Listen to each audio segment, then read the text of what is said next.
ನಿಮ್ಮ ಮಗಳೇ ಕುಸುಮಾ ಅವರನ್ನ ಶಾಸಕರನ್ನಾಗಿ ಮಾಡಲು ನನ್ನನ್ನ ಕೊಲೆ ಮಾಡ್ಲಿಕ್ಕೆ ಹೊರಟಿದ್ದಾರೆ, 6 ತಿಂಗಳಲ್ಲಿ ಚುನಾವಣೆ ಬರುತ್ತೆ ಅಂತ ಸಿದ್ಧರಾಗಿ ಅಂತ ಹೇಳಿ ಎಲ್ಲರಿಗೂ ಪ್ರಚಾರ ಮಾಡ್ತಿದ್ರಂತೆ. ನೀವಾಗಲೇ ಚುನಾವಣಾ ಪ್ರಚಾರ ನಿಜಾನ? ಸುಳ್ಳನ್ನ ಸೃಷ್ಟಿ ಮಾಡೋದ್ರಲ್ಲಿ, ದುಷ್ಟತನವನ್ನ ಮೈಗೂಡಿಸ್ಕೊಂಡಿರೋದ್ರಲ್ಲಿ, ಇಂಥ ನೀಚತನಕ್ಕೆ ಹೆಸರುವಾದಿಯಾದಂತ ನೀಚನಿಗೆ ಕಟ್ಟಿಟ್ಟ ಬುತ್ತಿಯೇ ಹೊರತು ನಮ್ಮಂತ ಸಂಭಾವಿತರ ಕುಟುಂಬಗಳಿಗೆ ಅದು ಬರೋದಿಲ್ಲ. ಯಾಕಂದ್ರೆ ಅವನ ಇತಿಹಾಸನೇ ಅದು, ಅವನ ಹಿನ್ನೆಲೆನೇ ಅದು. ಎಲ್ಲವನ್ನೂ ಬೇರೆಯವ್ರ ಮೇಲೆ ಹಾಕಿ ತಪ್ಪಿಸ್ಕೊಂಬೋದು ಅಂತ ತಿಳ್ಕೊಂಡಿದ್ದಾನೆ.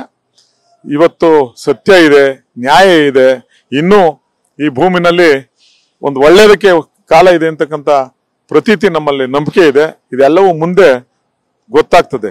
ಯಾಕೆ ಸುಮ್ಮನೆ ಅಪಪ್ರಚಾರ ಅಲ್ಲ, ಸುಳ್ಳನ್ನ ನಿಜ ಮಾಡಕ್ ಕೊಟ್ಟಿದ್ದಾರೆ. ಅದು ಯಾವತ್ತೂ ಸಾಧ್ಯ ಆಗೋದಿಲ್ಲ. ಗನ್ಮ್ಯಾನ್ಗಳನ್ನ ತೆಗೆದುಕೊಂಡು ನನ್ನನ್ನ ಕೊಲೆ ಮಾಡಿಸುವಂತ ಷಡ್ಯಂತ್ರವನ್ನ ಡಿ.ಕೆ. ಶಿವಕುಮಾರ್ ಅವರು ಮಾಡ್ತಾ ಇದ್ದಾರೆ. ನನಗೆ ಗನ್ಮ್ಯಾನ್ ಅನ್ನ ಕೊಟ್ಟಿಲ್ಲ, ನಾನು ಪ್ರಧಾನಮಂತ್ರಿಗಳಿಗೆ ಪತ್ರ ಬರ್ದಿದ್ದೀನಿ, ಸುಪ್ರೀಂ ಕೋರ್ಟ್ಗೆ ಹೋಗಿದ್ದೀನಿ ಅಂತ ಹೇಳ್ತಾ ಇದ್ದಾರೆ. ಅಭಿ, ಸೈಡ್ ತಗೊಳ್ಳೋದು ಬೆಟರಾ ಅಥವಾ ಅಪಾರ್ಟ್ಮೆಂಟ್ ತಗೊಳ್ಳೋದು ಬೆಟರಾ? ಚಿಂತೆ ಯಾಕೆ, ಒಬ್ಬ ರಿಯಲ್ ಎಸ್ಟೇಟ್ ಎಕ್ಸ್ಪರ್ಟ್ ಜೊತೆ ಮಾತಾಡು. ಹೌದಾ? ಹೇಗೆ? Boss Vala B the boss.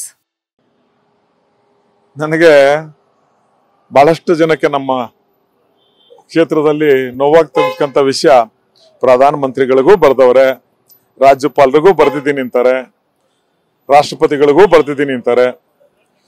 ಇಂಥ ಹೀನ ಚರಿತ್ರೆಯನ್ನ ಉಳ್ಳಂತ ಒಬ್ಬ ವ್ಯಕ್ತಿಯನ್ನ ಭಾರತೀಯ ಜನತಾ ಪಕ್ಷ ಇನ್ನು ಇಟ್ಕೊಂಡಿದೆಯಲ್ಲ, ಅದಕ್ಕೆ ನಾಚಿಕೆ ಆಗ್ಬೇಕು. ಪ್ರಧಾನಮಂತ್ರಿಗಳಿಗೆ ಬರೆದು ಇನ್ಯಾರಿಗೆ ಬರೀತಾರೆ? ಆಯ್ತು, ಎಲ್ಲವನ್ನು ತನಿಖೆ ಮಾಡ್ಲಿ.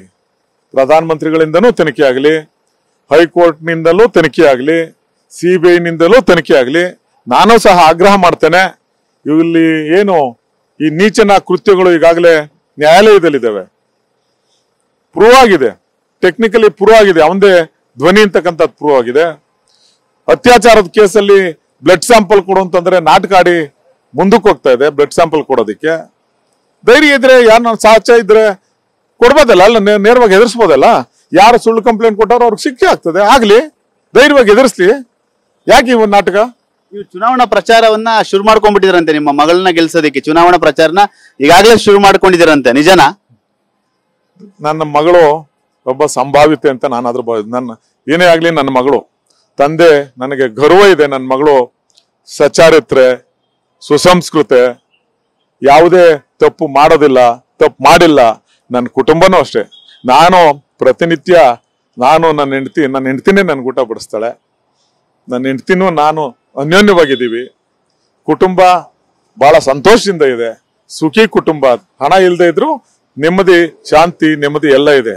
ಅದರಿಂದ ವಂಚಿತರಾದಕ್ಕಂಥವ್ರು ಕೆಲವು ನಾಟಕಗಳನ್ನ ಆಡ್ತಾರೆ, ಪ್ರಚಾರ ಮಾಡ್ತಾರೆ ಅಂತ ಹೇಳ್ತಾರೆ. ನಾವು ಪರಾಜಿತ ಅಭ್ಯರ್ಥಿ. ನನ್ನ ಮನಸ್ಸಿನಲ್ಲಿ ಅವನು ಪ್ರತಿಸ್ಪರ್ಧಿಯೇ ಹೊರತು, ನನ್ನ ಮಗಳಿಗೆ ಪ್ರತಿಸ್ಪರ್ಧಿಯೇ ಹೊರತು ಅವ್ರೇನು ವಿರೋಧಿ ಅಲ್ಲ.